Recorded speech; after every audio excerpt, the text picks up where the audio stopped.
Hi, I'm Jeremy and welcome back to Cornucopia Homestead. Let me take you around and show you where we're at for this beautiful almost winter morning. Even the goats are quiet this morning, although they produce some kind of trouble for me most every day. They love to get their head stuck in the fence trying to go after some imaginary tasty morsel. Usually ends up just being a leaf or a little small sprig from a fir tree, of all things. Chickens are happy. They've put on their winter feathers and their stress level seems to have gone down. They don't have nearly as much pecking going on. When we had them confined too tight and nowhere for them to roost during the transition, moving them to the place, they lost a lot of feathers on the back as they pecked at each other. It's an oil gland thing and a stress habit, so I'm glad to see that's going away. Siding should be up soon.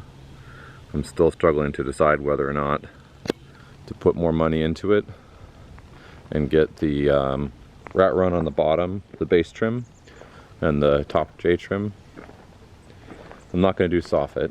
I already decided on that, but still haven't 100% decided on the rest. I'll probably put it up without, as the shop just doesn't need it. But I do have everything marked off, so I know exactly where my ridges are going to be. You can see that here.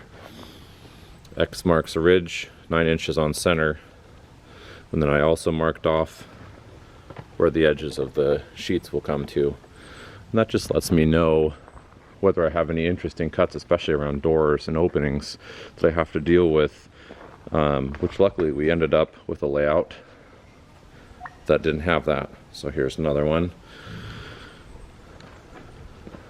And then down here, you can see we have our window, and this is the concern. These having run up along the side here can interfere with your trim piece. But they all ended up like that on the edge of the windows. And these are spaced in such a way that would happen, these sides of the windows, provided you started in the right place, which we did. So that's all coming along nicely.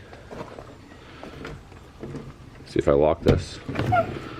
So here is a entry into the shop that's going to be entering into our shop office.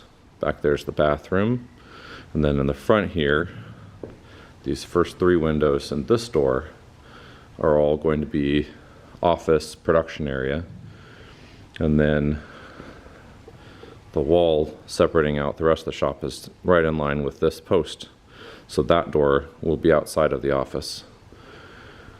I've got the first of the 2 big swing doors up. I'm going to build the second one today and try and get that guy set up and ready for finishing on the exterior. I haven't 1000% decided what it will look like. I'm pretty sure I know, but it could still go one of 2 different ways. So it could either be something that I finish out in wood, possibly cedar, which would look absolutely gorgeous, or design the doors to kind of more fade away into the wall and have them be the siding material.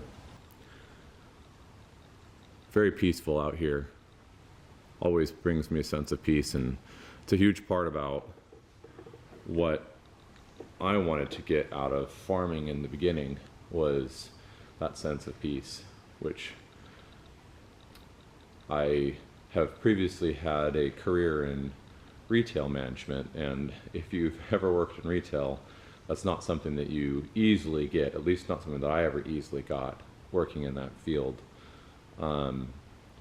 That's a big part of why we started this place, and the place before it, that just wasn't quite right from the standpoint of us being able to actually live and work on the farm and have that be where, you know, our livelihood came from, and having time to even do that, working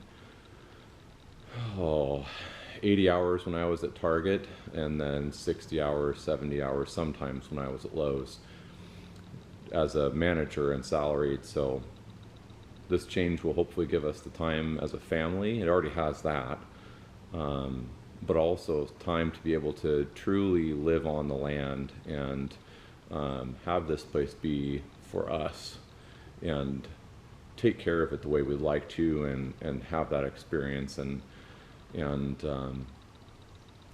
it's the life I want my kids to grow up in.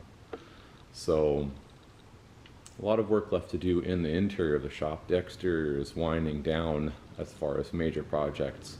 Once that siding is up, the rest of it is minor details, really.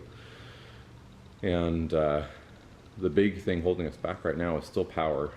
Getting the power company to get their hookup done has proven very difficult, and that's something that we're continuing to just make it a daily priority. I try and find the positives in everything else that's going on, because it's been so discouraging, but it's not the easiest thing to do when you have such a critical thing that you're, in our time, used to having. It goes out every once in a while, and that's annoying, but not having power to do basic things, not having power to run your water when you already have a well and have for 2 months, that can be difficult. But as I said before, the beauty of this place and everything else that it's already given us really kind of makes up for it in a way, makes it tolerable as we wait. And there have been plenty of times recently where all you can do is just laugh about it, and that's really, I think, the best response to something that difficult to handle. So,